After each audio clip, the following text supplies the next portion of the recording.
With the help of Hashem, we are learning Megila Daf Yud Beis. We left off on Daf Yud Aleph Amid Beis, 8 lines before the bottom of the Amid. We are going to be concluding the sugya that deals with the mistake that Achashverosh made by thinking that the words of the prophet of the Navi Yirmiyahu, that the Yidden are going to be redeemed 70 years after their galus, his beginning point was wrong. He therefore concluded that the 70 years just finished and the Jewish people were not yet redeemed, and that was the reason why he made the feast. You know, the feast that we learn about in the beginning of the Megillah, as the Gemara pointed out, on one hand it says that it was Kisheves Hamelach Achashverosh, which sounds like he made the feast as he became a king.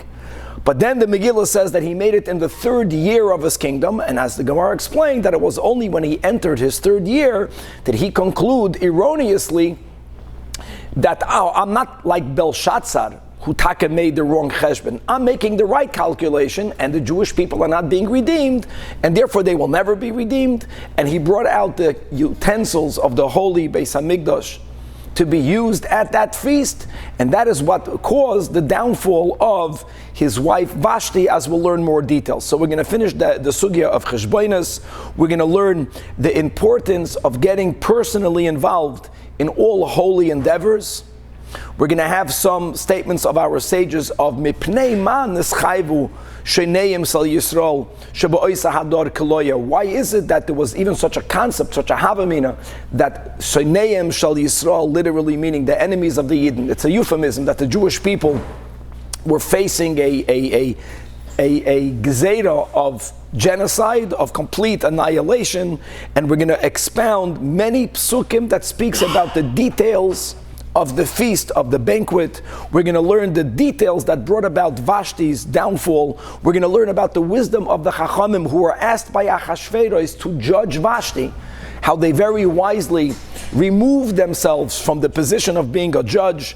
We're going to have various approaches how to reconcile the fact that when the Megillah introduces Mordechay, he's called Ish Yehudi.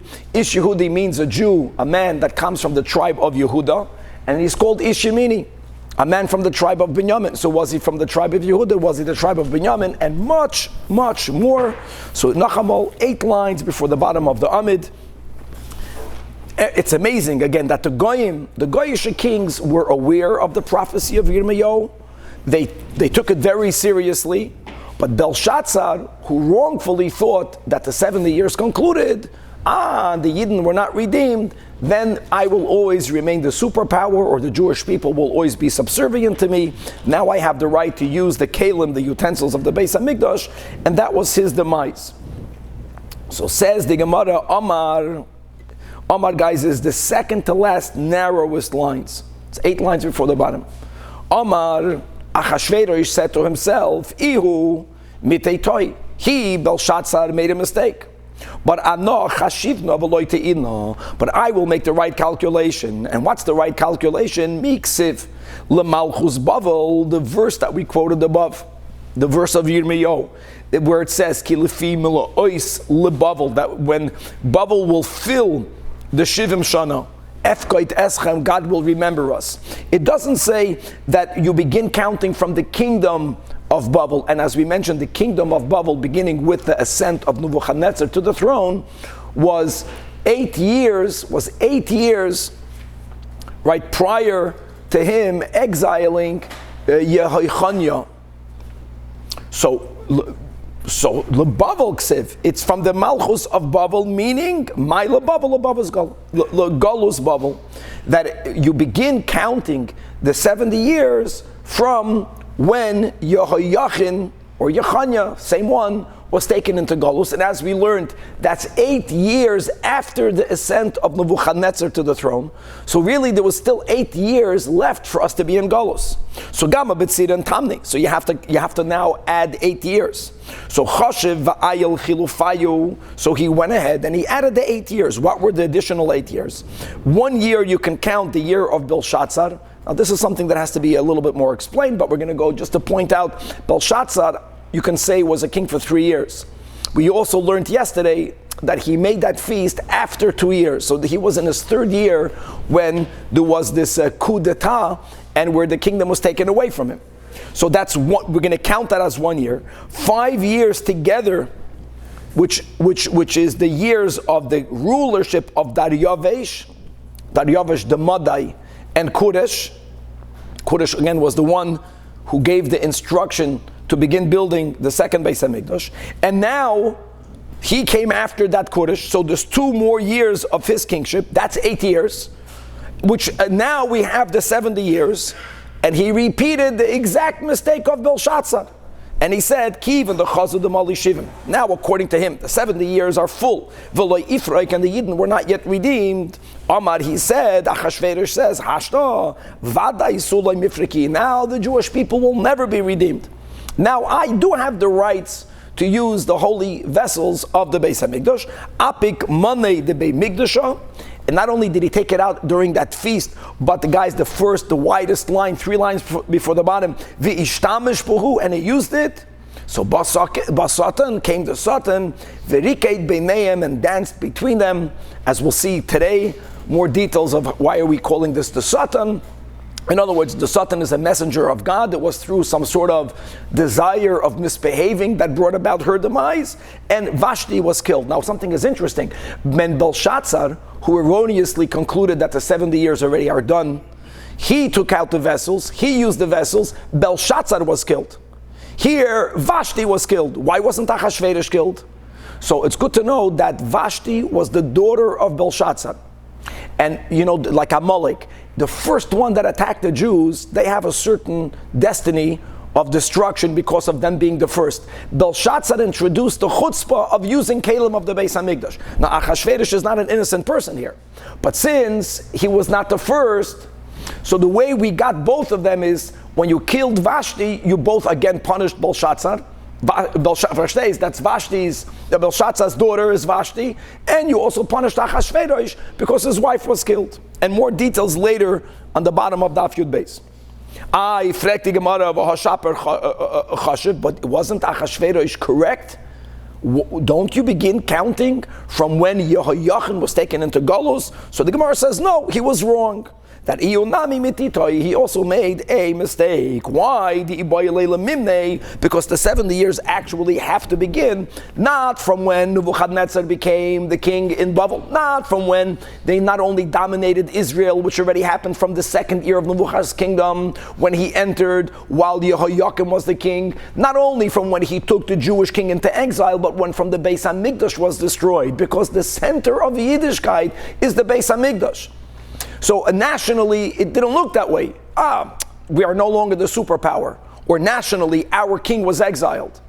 No, Galus begins Beruchnius. All of the Maimorim that you have in the Parsha of Shemais, that there are 2 Lashons, 2 Lashonos of descent. And therefore there's 2 Lashonos of ascent. Because really all Galus is a 2-step process. There's a Ruchnius descent, which leads into a physical descent. And the beginning is the spiritual lowering of standards, and the ultimate redemption, like now that Rebbe points out in the last Galus, Begashmias, we're not in Galus, Beruchnius, we're in Galus. Because that's the beginning and the end of everything. Because he should have counted Micharves Yerushalayim, from the Churban of Yerushalayim, which means from the Churban Yerushalayim and the Beis HaMikdash is the same. Soif, here we got a problem. Kama Betziron, okay, how many years after Yehoiachin was exiled was the Beis HaMikdash destroyed? So we're going to read Chad Srei, 11 years. We had this above yesterday. In other words, it wasn't the 18th year from when he dominated Israel, the 19th year. In other words, we have to add another 11 years. We got a problem. The problem is that the second Beis HaMikdash was restarted, sounds like more than those 11 years. So the problem is that Ihu Kama Malach, what was the total years of Achashverosh's rule? 14 years. So and this happened, Chevre, on the 3rd year. It says, on the 3rd year he made a party. In other words, from here until the end of his reign is the whole 11 years. So Ashi points out, and it took 2 more years because who ruled after him was, we called him Koresh, the Persian. Again, Leroiv, according to almost everyone, that was Taka, the son of Achashverosh and Esther. Amazing. But again, before the Chachamim, during the times of the Tanoim, paskind that if the mother is Jewish, the child is Jewish, we didn't follow that ruling then. The father was not Jewish, he was not considered Jewish, but we called him, as we learned in Rosh Hashanah, we called him Kodesh. Really his name was Daryavesh, we called him Kodesh because he was kosher in the beginning of his rule. And when did he allow for us to continue to rebuild the second Beis HaMikdash? In the second year of his kingdom. So it took another 2 years. Mashma, not 70 years, 72 years. Yirmiyahu said 70, and the word of a prophet is Meduyak. So the Gemara answers, and Allah Maksiv, and therefore the Kai, why does it say, now we're quoting only the beginning of the verse, that Beidayin Betelas Avidas Beis Eloka Yerushalayim. This is referring to how the first Kodesh, who allowed the building of the second temple to begin, stopped it. People spoke negatively about us, and the pasuk continues, and Rashi quotes the end of the verse, and it only restarted in the second year of Kodesh the Persian, which was 2 years after Achashverosh passed away. So why did it take 2 more years? So Rava answers, Shanim Mikutois Havu, that 2 of the years that we mentioned above were only abbreviated years, meaning, so when we mentioned that Daryavesh the Madai, we just learned this today, and the first Kodesh, they ruled for 5 years. It's not really 5 years, it's 4 years. It's 5 years because one passed away in the middle of a year, so the year was counted for both. So you can't really count it for both. So instead of 5, you have 4, so you're missing a year. And also, when we say that the evil Meroidach and the Nebuchadnezzar, we made a cheshbon that they totaled 68 years. Remember, we said that it was 45 for Nebuchadnezzar. We learned that yesterday, and it was 23 to Evil Meroidach. So really, it's not 68; it's 67, because when the rule went from one king to the other, they counted the same year for both. Doesn't matter. It's not wrong to say that Nebuchadnezzar ruled for 45 years. It wasn't 40. It was 44 and a bit. It's not wrong to say that Meroidach ruled for 23 years. It was really 22 and a bit. But when you put it together, then you can't get it on both sides. So you're missing. In other words, it wasn't 67. It wasn't 68. It was 67. You're missing those 2 years. And Tanya Namihachi in the top of the few days. The Tanya Namihachi, Rashi points out, is regarding the last thing that we said, not regarding Daryavesh, Hamadi, and Kodesh. That's a given, that it wasn't 5, it was 4, but the latter statement, that Nebuchadnezzar and Evil Meroidach together doesn't amount to 68, it amounts to 67. So you needed another year to come to the 70, because it says in a Braisa, V'oit shana cheres lebavel, v'amma Daryavesh v'hishlima. And the Braisa points out, as Rashi gives all the details, again, that when one king demises, he passed away or he was killed, in middle of a year, the new king is completing that year. So we don't always count it as separate years. And therefore, again, we're missing 2 years, and that's why only in the second year of Kodesh, the Persian, did he give the Reshus. It's not to start, but to restart, and that's Taka, the prophecy, Bidiyuk, that 70 years after the Churban of the first Beis HaMikdash, did we properly restart the building of the second Beis HaMikdash. Another interesting thing to point out is that Adarabah, Meruba Mida Toiva. So really, we only restarted building it 70 years afterwards. But there was an event that we started it many years before. So there's a Gavaldike thing that sometimes, like the redemption wants to start, things begin, it gives us a stop, and we needed to wait the full 70 years, and then it went. So Amarava, Af Daniel, even Daniel made a mistake, pointing out it's not because they were non-Jews. The cheshbonus of the redemption is something beyond us. And as it says, this is a pasuk in Daniel, that B'shana achas lamalkoi, Ani Daniel, Be noisy basfarim. I contemplated the calculation, Sefarim, like we have in the Sefer Yetzirah, as we say in the Bar Mitzvah Maimer. It doesn't only mean a book, it also means a number, right? The three Sfarim. Besfar, Besefer, Besipur, that I made a binoisi means I contemplated. I needed to do bina when it comes to my numbers. That's an expression that said when you make a cheshbon once and you make a mistake, so you have to recalculate. You say Navi made a mistake. Daniel was not a Navi, we just had that above, and it doesn't mean that everything that he does is he made a cheshbon and he made another cheshbon. We can even argue that all of the Gedolei Yisrael that gave ketzim, that said Mashiach is coming, and on a certain ruchni yizdika level, every word they said is true, but bepoyel mamish lamata masar tvachim, right? The Beis Hamikdash is not yet here. Or me, the ka'amar binoisi, the concept that I calculated, or I contemplated my calculation implies dita, and indeed that is so. In other words, but we still have a problem. What's the problem? It says milois lebavel. Milois lebavel means from the ascension of Bavel, from when Bavel from the Nebuchadnezzar, and now we're saying it's dafka to the Churban of Yerushalayim. So Amar Rava, so Rava says, you know what?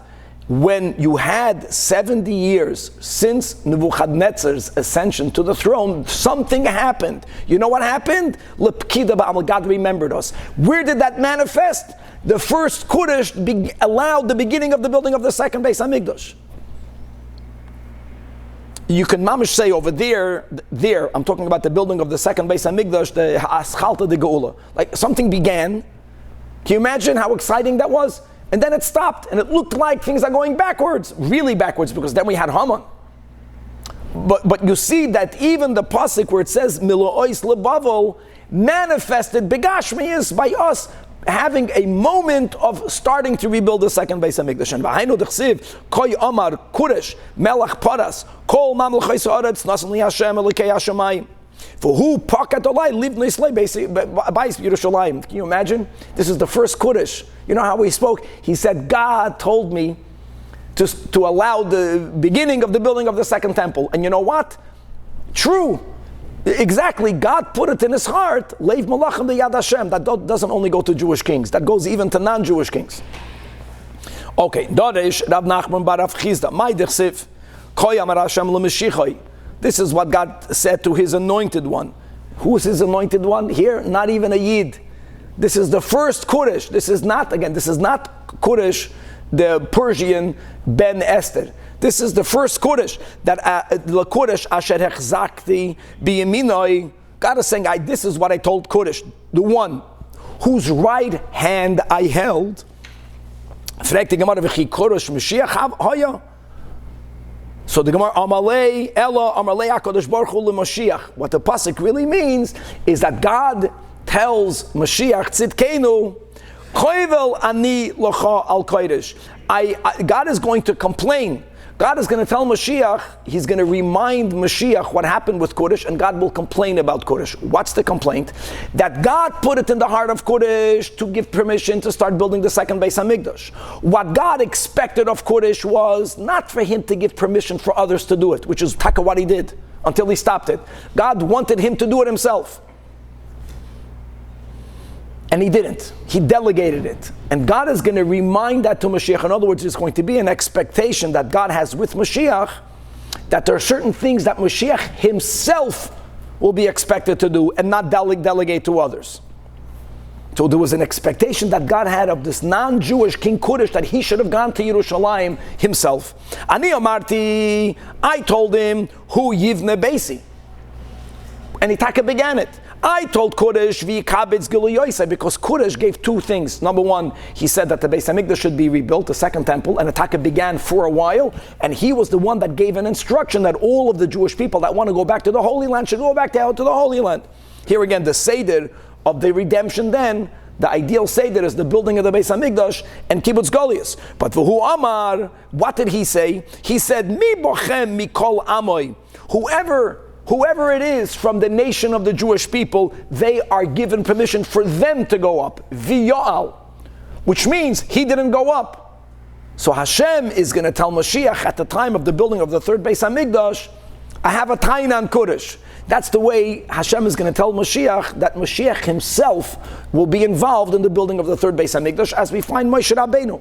Mamash, he was the one for the 7 days. Mamash by himself, he built a Mishkan, he took apart the Mishkan, he was involved, and that's a message in life that if you have a holy endeavor, there is an inyan not only to give permission for it to happen, not only to give money for it to happen, begufay, that we should ourselves be involved in holy endeavors. Okay, now we're going to learn a Pedish on Megillah Esther like we already began.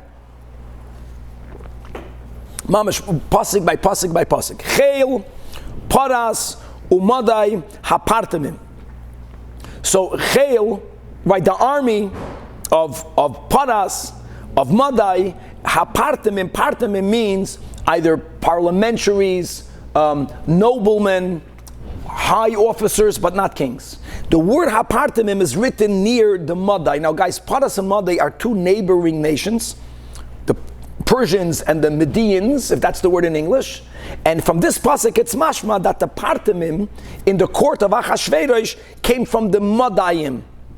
He was the king, he was the melech, and then they had, but it says in another pasuk, there in the Megillah, look what it says, L'malchei, Madai uparas. The word melech is written juxtaposed to Madai. So the nation of Madai, were they the ones who provided the kings or only the parliamentarians? That's the kasha of the Gemara. Huh? And the Gemara answers it was both. They had an agreement. There were two neighboring nations, and they said to themselves, Asnuye asna bahadodi. They made it's Achashverosh. All of these kings felt their king will go forever. So the beginning of dynasty. So these two nations were like partners, and they said the following: Iminan Malki, whenever the king will be from one nation, that Minaichu Iparke, then the parliamentarians or the noblemen or the senators will come from the other to balance it. And the Minaichu Malki Minan Afriki. Then, when it says in the Megillah, Baha'aroisai, this is what he showed off during this feast. As Oisher Kavoid Malchusai, right?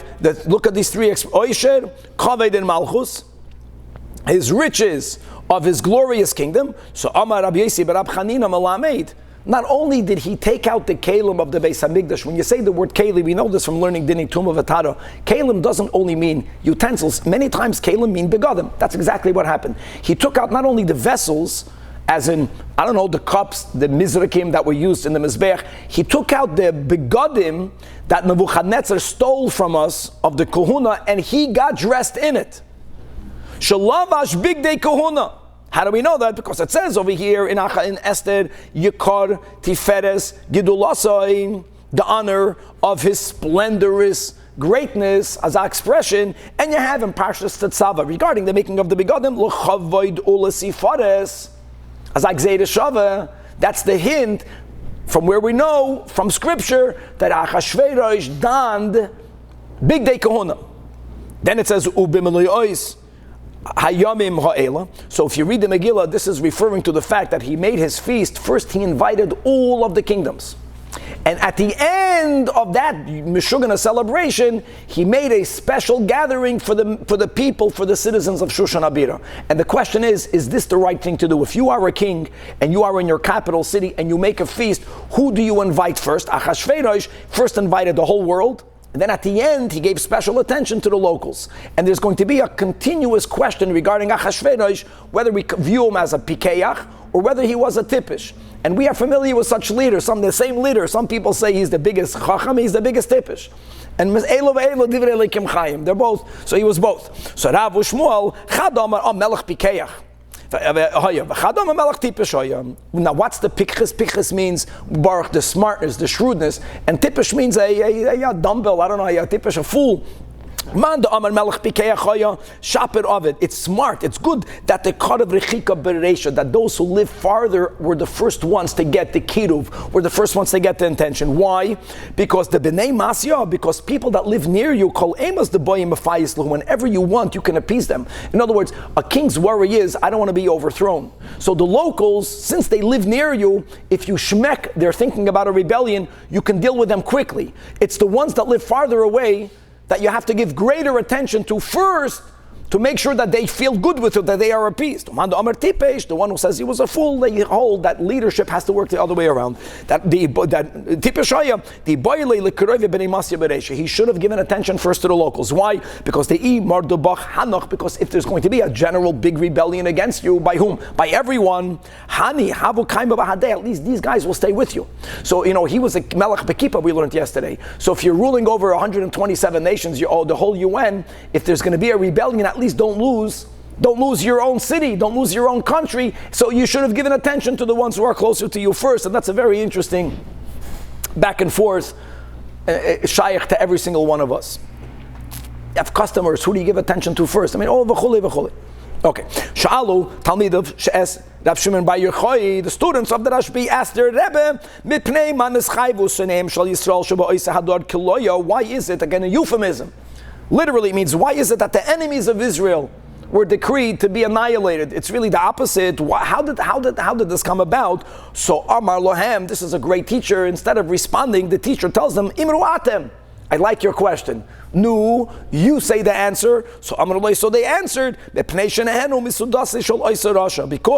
they had hana'ah from the su'udah of that wicked person. And here we go, Baruch. That's the Gemara I was alluding to yesterday or 2 dafim ago. In other words, there's no doubt, I know the Gemara doesn't say it explicitly that he served kosher food. Of course he served kosher food. We're going to see that chachamim were there, observant people were there.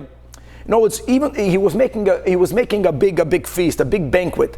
We knew that really he was rejoicing over the fact that the words of the prophet did not come true. His fears of him losing his kingdom quick did not come to fruition. If that's the core of the festivities, then we should not have been there. Problem is, Im Kain, which Jews came to that banquet? The Yidden from Shushan. Again, it's a fact. At the Gemara, we just have to know that premise. The Yidden that lived all elsewhere did not join. So if that was the reason, so Rav Shbi is challenging his Talmidim. That's the reason. It's like Rav Shbi told him, Im Kain only Sheba Shushan Yahargo.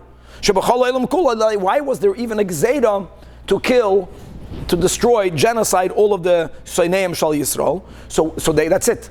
So that's a good teacher. So the students did the best they could. They don't have an answer. So now they told Rashbi, okay, we tried. Amrullah, Emarat, okay, Rebbe, let the Rebbe give the answer. Amrulahem, so Rashbi responded, this was happening because of a prior event. And that you see the look of a tzaddik. We are able to see the here and the now. That's not tzaddik. He sees the past, he sees the future. Nebuchadnezzar, we're going way back in the beginning of Golus Bavel. He built a Tzelem. And guys, we know that the Tzelem was not an Avodah Zarah. Which is why Mishal, Hananiah, and Azariah said that if we would have been tortured, we would have bowed down. Tosfos says, why would they have bowed down? Yaharik Val Yavar, it wasn't an Avodah Zarah, but he made like many, who was Saddam Hussein, all these Rishonim, they made these big Lenin, Stalin, these big statues, but he wanted people to bow down to it. And we shouldn't have bowed down to it. Even though it wasn't L'Shem Avodah Zarah, we should not have done it. And all the Yidden were involved in that. Now, Amrullah, now we got a problem. If we take a bow down, how can God show us favoritism, Rahman al-Atzlan, by stopping the decree of Haman? In other words, if there was a justification for us undergoing Kiloya, then why did it not happen? You're linking it to bowing down to Salem. Oh, that's something so severe. So why did God forgive us? So Amar Lahem, to which the Rashbi responded, Mamash Mida Keneged Mida. Even when we bowed down to the Salem, whatever that was, we didn't even mean that. It was just a external gesture. Our hearts was not bowing down to Nebuchadnezzar. So the decree was only a external decree. It was never meant to happen. You should know that it's amazing how the word lepanim can sometimes mean opposite things. Sometimes lepanim means pnimius, right? Here it means the opposite. Lepanim means they only did it outwardly. If someone else is looking, so we're bowing down. Our hearts were not there. So Afa Kadosh Baruch Hu made a decree that wasn't from God's heart, so to say. It was never really going to happen, but it looked like we were going to get destroyed. Afa Kadosh Baruch Hu lo yasimam elo lifnim. And behind the chsiv, and that's the meaning of the pasuk in Eicha, ki lo ina mi liboy, that Hashem does not afflict His people from God's heart. It's never coming from Hashem's pnimius. It's only coming from some external kaviyachal level of godliness, which is takawai, it was overturned at the end. And the message of the story is that a Yid, even externally, should never disassociate oneself from being completely connected and bottled only to God Almighty. But isn't this taking away from the nace of Mordechay and Esther and of the Jews fasting? If we're saying the whole time it wasn't that serious of a decree? No, Adarabah. It was a serious decree that we needed to externalize. We needed, the avodah was to even externally be loyal to God. And that was the fasting, and that was everything that we did then, to externally be faithful.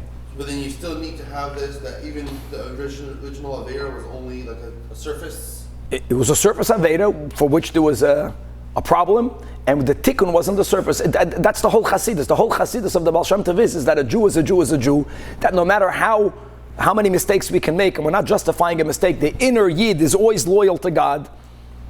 So the whole sin is a surface sin. Exactly. But you have to bring it out.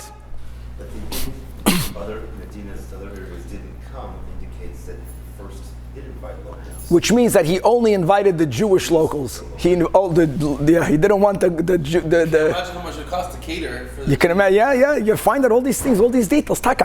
Maybe it was a bit stingy on top of all of his other mishagas. He has to invite the Jews and the locals.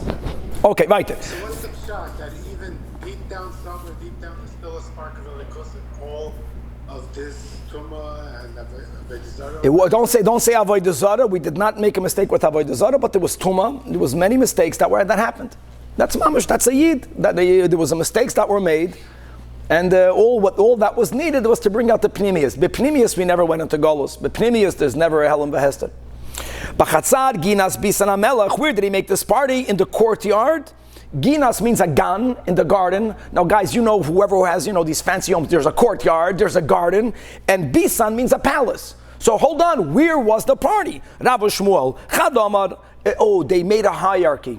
This is going to be a constant theme. Everyone depending on where you're at. So those who are worthy to go into a courtyard, that was the lowest tier of the citizens. They were invited to go into the courtyard. It's like when you do a wedding and you have to put names. You see people, it's at Sodom. It's at Tzara. Guys, do a wedding, don't sit anyone down because you have to, who's going to sit with whom? It's a big problem. Haroi Legina, those who are more worthy, they are worthy to be in the garden, they went to the garden. And Haroi Lebisan, the guys who can go into the palace, they were invited into the palace. That's one of either Rav Shmuel. Chad Amar, no. He sat them in the courtyard.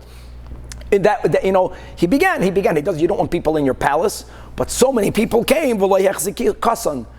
The room became small, so they spilled over into the garden, which was a tier higher. It spilled over nisan lebisan until they also entered the palace, and then vehechzikisan. Sometimes when you come late, you get a better place. That's the message. You don't say the first opinion is around the second. So just to say that there's a klal which has exceptions. Whenever Chazal bring two names of Amiroim, Chad Amar v'Chad Amar, why don't we say which one said what? Is because we're not certain, but because there are svaras that lean on the Seder Rishon Achran. And there's sichas on that. Okay, let's go weiter. But it's not always. There are exceptions of it. Weiter. In a Braisa we have another resolution that Hoishivan b'Chatzar. The food was in the courtyard. But when you come to a banquet, you want to have a spillover place. In a Lubavitcher shul, you have to have a cheder sheni. You have to have a cheder sheni. So everyone is in the main shul. It ends up you have more people in the side room and in the other shul than in the main room. And he opened up two side rooms. If you want, you can go into the garden on one side. If you want, you can go into the palace. It makes the ambiance a lot more geschmack versus having everyone in the same environment. Weiter. It says in the Megillah that he spread out chur, karpas, utchelas. Pashut, what are these things? In other words, there were hangings of, guys, this is Persia. We have Baruch Hashem in LA, many Persians. They love hanging Persian carpets. That's exactly what happened. So Rav says, chari. Chari means a hole. A hole means tapestries, because tapestries are made with tapestries, needlework. So it was the Persian rugs. Shmuel Amar, it wasn't Persian rugs. It was meilas leva. It was white wool. Hitzialehem. That is what he spread out. Karpas, what's karpas? Not karpas from the Seder. That's a month later. They were up to Purim. Karpas means kodim shel pasim, cushions of fine wool, like soinas pasim. Al galile kasev amudei sheish. Mitais zav v'chesev, that upon silver rods and marble pillars. Did we have couches of silver and of gold? Says the Gemara, Tanya Rabbi Yehuda Omer, same concept they had before. So the couches were silver or gold. Different couches, and different people were given different seats. That haray lekesev, haray lezav. There was a hierarchy. Amalei Rab Nechemia, no, what kind of hierarchy? What do you think Achashverosh, she was a tippish, but not such a big tippish? You're going to invite people and right away cause jealousy? Ella, heim shel kesev. All the couches were made out of silver, but their legs are made out of gold. Then it says that the couches were on Bahat Vashesh, which means that it was on a pavement. No, the pavement was something unique. What was it made of? Asi, that in the pavement you had avanim, you had special precious stones, shemischoitetois al baleim, that they are sought after by their owners, stones that are very hard to obtain. And v'cheinu oimer, where it says in Zechariah that avnei nezer, that stones of the crown, stones that are put into the crown, misnoisosois al admasai, are obtained only after a lot of nisyonos. You can only find it on your land after a lot of trials. That's the same expression of mischoitetois. In other words, there was such wealth there that even the pavement in the chutzner or in the gina or in the palace of Achashverosh, in the ground, you had precious stones. And the couches were silver and gold. Vidar visay charas. What does that? So Rav Amar Dari Dari, that these stones were many rows of them. Shmuel Amar, no, it refers to something else. That Even Toiva Yesh v'Krachayam. There's a certain special stone, and it's called Dara. Dara. And V'Hoishiva be'emtza Su'uda. That's Dar visay charas. Dar means the name of the stone. Seicharas is in the Su'uda. And he put it always in the center. And it lit up the whole room. And as many of the commentators explain, you have the same concept by Noach and the Teva, whether there is a stone that gives forth life, or even if it's a stone that reflects life, there's a certain special stone that if you have sunlight, but if you position it in the right place, it takes that sunlight and it magnifies it. We learned this in Sukkah, right? That Queen Hilni, remember that she put in front of the opening of the Ulam, that chandelier that had as a stone that when the sunrise came up, you had sunlight, but it hit that stone and there was beautiful lights everywhere. And the same thing at night, huh? Like a disco ball. Okay, no, this concept. No, that's what it was. And the same thing was by night they had torches. So it amplified the torches. That's the vidar v'seicharis. Dveira b'shmol tanem. No, it means something else. The word dara means freedom. Seicharis means a soicher, business people. Shekara droir l'chol bal ischaira.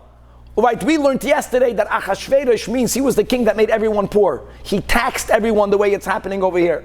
So during that feast, at a certain point, he gave freedom. He told the Sochrim, he told the business people that for one day, or for 1 week, for whatever the party is, you don't have to pay taxes. That's Vidar Droir. Right, v'korasam d'ror to the soichrim, gavaldik. V'hashkois b'chleis, all of the Hasidic Torahs that people say, where do they get? It's mamash, this is not the Hasidic Torahs. It's completely out of the pshat, and it's exactly the way it is. V'hashkois b'chleis off, and he spread out drinks in golden cups. V'kelim mikelim shoinim. Now, I want you to know that the people touch kelim mikelim shoinim means it wasn't only golden goblets. You had a diverse types. Diverse is mishunim. Shoinim means to repeat. So what's the repeating? A Baskoil told Achashverosh, you fool, you are repeating the same mistake of Belshazzar. That v'amru lahem rishonim, your predecessor, Belshazzar, not the one before him, but the one who lost the kingdom to Bavel. Kalu, why did he lose his kingdom? Why was he completely destroyed? Mepnei Kalim, because of the Kalim of the Beis HaMikdash. Va'atem shoinim bohem. God is saying that. Why are you repeating the same mistake? Ve'yein malchus rav, royal wine in abundance. What does that mean? Amar rav melamed shekol echad ve'echad yishko yain shegadol mimenu b'shanim. Wow. How old are you? You're 54? He pulled out wine that's 55 year aged. He gave every person wine that's a year older than their age. That's a royal banquet. V'hashasiya kados, and the drinking was according to the law, einoinus, without coercion. So first of all, what's the law regarding drinking that we say? So here in America you would say, no one under 21, would be given a drink. That would be here the kados. That was not over there. So Amar Rab Chanan, Mishum Rab Meir, Kedash al Torah. Baruch back. He made a meal. He wanted the Jews to be comfortable because really he wanted the Jews to partake in a meal that's celebrating Rachmana Litzlan, the fact that we're not yet back in the Beis HaMikdash. So he made it according to the rules of the Torah. Now, what is the das of Torah regarding drinking? Ma das al Torah. So one way of wording it is that you should drink moderately. The only problem is, how do you define moderately? It's very difficult to. So the Rebbe came up with 4 cups. What's moderation? Gavaldik achap. You know what moderation means? However much you're drinking, eat a little bit more. As long as you are drinking a little bit less than the amount you are eating, you're good.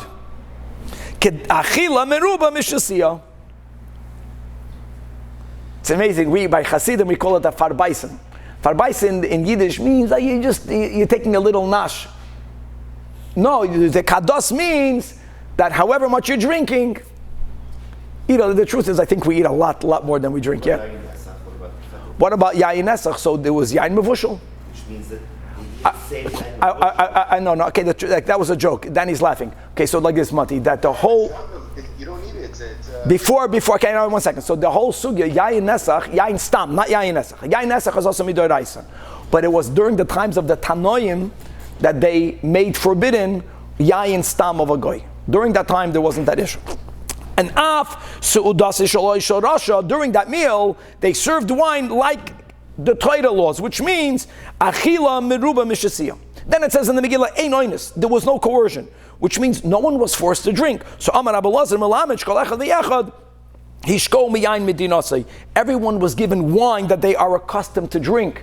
What does coercion mean? If you're giving something that you're not familiar with, then you have to go beyond your comfort level. No, he gave you aged wine from your country, wine that you are familiar with.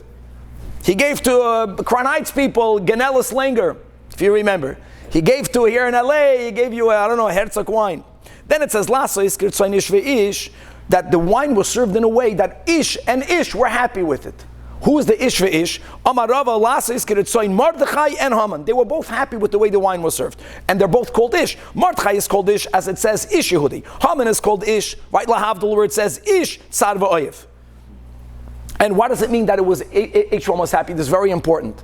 See, if Mordechay, if Achashverosh would have said, you must drink, then people would have consumed a lot of wine.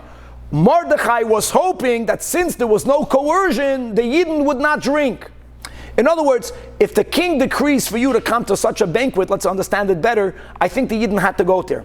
It would have been a big offense to the king had they not gone there. The problem is that don't drink, don't partake of the festivities. So if Achashverosh would have made a takana, you have to drink, then the Yidden would have to drink. Since he said, if you want, Mordechai was happy because you know what he was banking on? We will opt not to drink. The sin was we drank. Haman wanted for there to be an option. The Yetzer Hara wants for there to be a choice. You know why? Because if we are forced to sin, then the Hamans can be countered, well, it was against my will.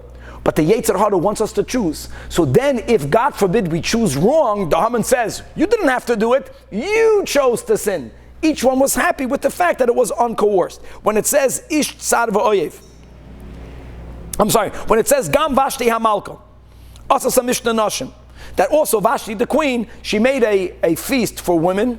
In those days, no matter how things were not modest, but we're living in a crazy world now, then there was a certain amount of normal, healthy segregation. But where did she make her women's party? Beis HaMalchus. Now, Beis HaMalchus is problematic. Why? Because l'chu'ura, the emphasis is that there was a certain amount of separation, as the whole world used to have. Beis HaNashim Iboyle. It should have said that she made it in the women's section.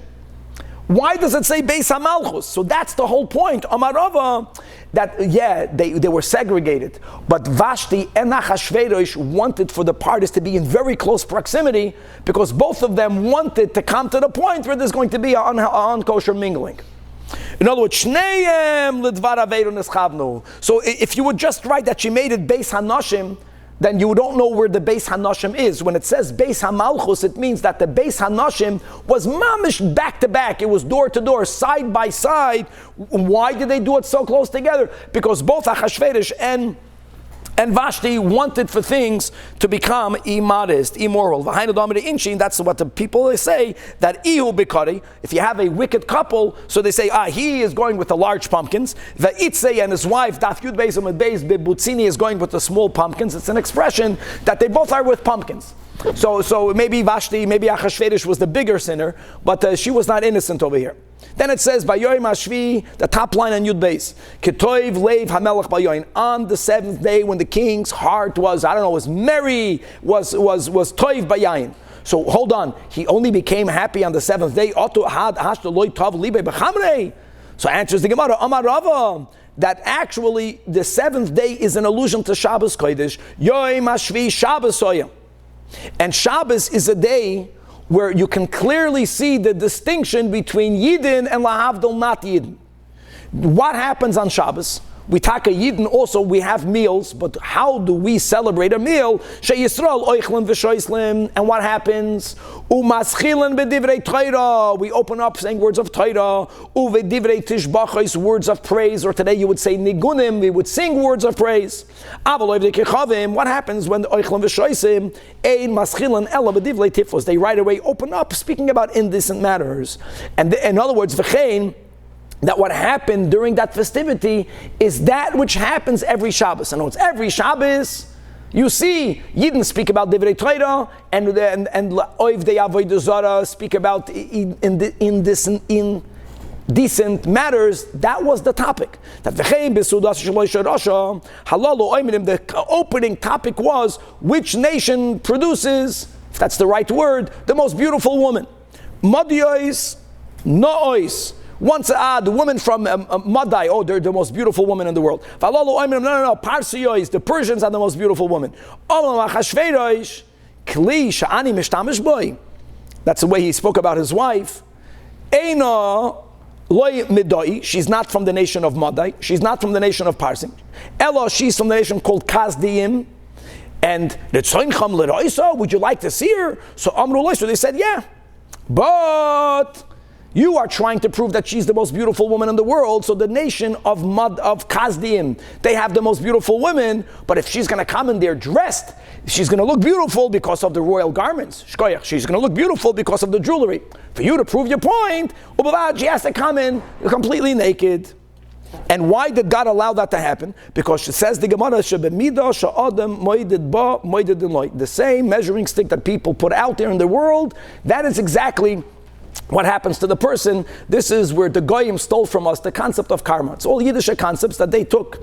Melamed shahoisa Vashti harisha, that Vashti, the wicked woman, she had this illness that mevia b'nois Yisrael, she would force Jewish women to be in her service, but when they needed to service her, they needed to service her unclothed. Umafshita narumais. That was her mishugas. V'oisa b'hemalacha b'Shabbos. She would force, imagine, Yiddish woman to work for her on Shabbos unclothed.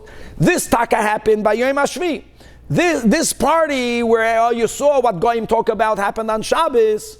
And what was she told? She was told to enter the party unclothed. And Hainu d'chsiv, and that's the meaning where it says that that after the whole story, after he killed Vashti, kishoich Hamas Hamelach Achashverosh, when the wrath of the king Achashverosh subsided, so look at what it says. It says Zacher es Vashti. He remembered his wife Vashti. Ve'eis asher asasa, that which she did and that which she decreed on her. You know what that verse means? Achashverosh chapt. He remembered that Vashti would force Jewish women to be in her service unclothed. And that's exactly the gezerah that came about on her. That Kishem Sha'asasa, he realized that exactly that which she did, Kach Nigzer Olel. The only problem is that we just had on the bottom of Yud Beis Amud Aleph that both of them had in mind to become immodest. Why it did not bother her when she was called into common naked. Why did it bother? She rejected that proposal. Why? She was an immodest woman.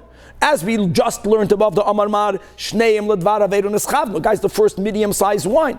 So my Tamaloyasai, why did she not come? Amar Rab Yossi Rab Chanina, she would have come. But what happened was that she broke out with leprosy. Or b'masnisa, we learned in a Braisa, Gavriel came Malach Gavriel Zonav, and he made a tail for her, whether it was a tail, whether it was some sort of unusual appendage that was added to her body. There was something unattractive that manifested on her, and that's why she didn't want to come.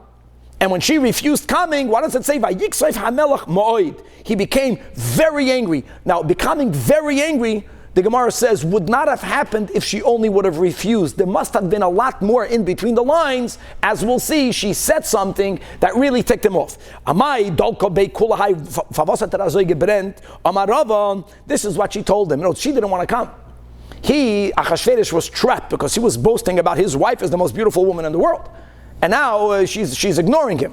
And it became a power struggle. And in this power struggle, she told him the truth. The truth hurts. You know what the truth is? The truth is that he was not of royal blood. But instead of her just telling him, let's not forget who wears the pants in the house, or whatever the lashon in English is, what she told him was, you want to really get someone upset? You don't know how to drink. This stupid expression. Du kannst nicht trinken. So she told her husband, Bar ahur yorei, you son of a stable person. In other words, Achashverosh, not only was he not of royal blood, but he worked in the stables of Belshazzar. So first of all, she reminded him of his lowly origins. So that's number one. Do stable boy, and from my father. And then she added, Abba, mein Tate, Belshazzar, lekabel alfa chamra shasi. He can drink against 1,000 men. What 1,000 people consume, the big boasting. He can drink himself. And you know what? Even though he drank 1,000 men, he did not get drunk. He drunk them all down the table, whatever the law. But vahu gavra, but you, my husband, ishtate, you become a fool by having a little cup of wine. You can't drink? Whew, miyad, right away, the chamasoi ba'ara boy, anger burnt inside of him. Now, wow, what a chutzpah. So the Melech told the Chachamim, what should we do with such a chutzpinyak? So who are the Chachamim? Achashverosh, look at this. The Chachamim were there. That means that the members of the Sanhedrin were there. And he knew that no one is going to be more just than the Jew. Now understand the tzara. When you're asked to judge the queen, it's such a lose-lose. Whatever you do, you'll be in trouble. Rabbanan. And that's why it says that the Chachamim were the ones who are Yoidei Ho'itim, the ones who know the times. The biggest Chachma is the Chachma of astronomy. And that was something uniquely given over to the Jewish people. We are the ones that taught it to the world. And Amar Lahu Achashverosh told the Chachamim, Dainuha li, judge her for me. So Amru, so they said to themselves, what should we do? If we're going to actually find her guilty, she was a meredes b'malchus, and therefore if we're going to rule that she should be killed, so l'machar tomorrow, when the wine effect will leave the king, Achashverosh is going to come to us and he's going to say, hey, you took my wife yesterday, please return her.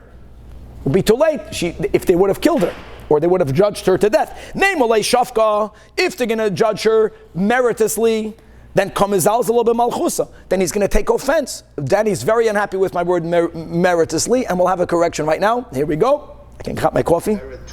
Meritoriously. So that chutzpah. So Amrullah. So how did they get out of it? So they told him the Yom Shechara Beis Hamikdash, from when the temple was destroyed, and the Golino me'artzeno, we were exiled from our country. Nitla eitzam mimenu. God took away counsel from us. The ein adam yoidim lodum din nefashos, and we are no longer able to give capital cases. In other words, they acknowledged that was their big chachma. It's not only that they abstained. They told Achashverosh, this is a capital case. In other words, they gave in to his anger. If she's going to be found guilty, she'll have to be killed. But we don't have the wisdom anymore. Who should you go to? Go to the nation of Ammon and Moav. Since the Yosfi Biduchtayu, they were never exiled from their land of origin, so they are like wine, kechamra di Yosef al durdayu, wine that's sitting on its sediment. In other words, wine has sediment, but if you don't move it, all of the sediment stays in the bottom of the barrel, and the wine is pure. So take a nation that is pure, and they'll judge for you. And Vetama Amrulei, and Chachamim actually told Achashverosh something reasonable. We're trying to point out that even if Achashverosh was a tippish, it made sense, it resonated. As it says, Dafka regarding these two nations, that Sha'anon Moav Minu'urav, that Moav has been, Sha'anon means he has been at ease from his youth. V'shoika to Al Shomarav. That was the mazel that nation has. The nation of Moav were not poured from one place to the other. Meaning, and that's why the taste, and there was a certain wisdom that you have if you're not sent into Golus. The seichel remained in Moav. And his scent has not changed. Unlike we the Chachamim. So and Achashverosh accepted that. So now who came forth other chachamim. Who were the other chachamim? V'hakarav eilav, those who were near him, was Karshana, Shesar, Admasa, and Tarshish. Says the Gemara, Amar Rab Levi, Kol Pasuk Zed. This Pasuk really is Al Shum Karbanis Nemar. Really what began to happen was the ascent of Haman and the danger for the Jewish people. So from the outset, there were ministering angels that were praising the Jewish people for God.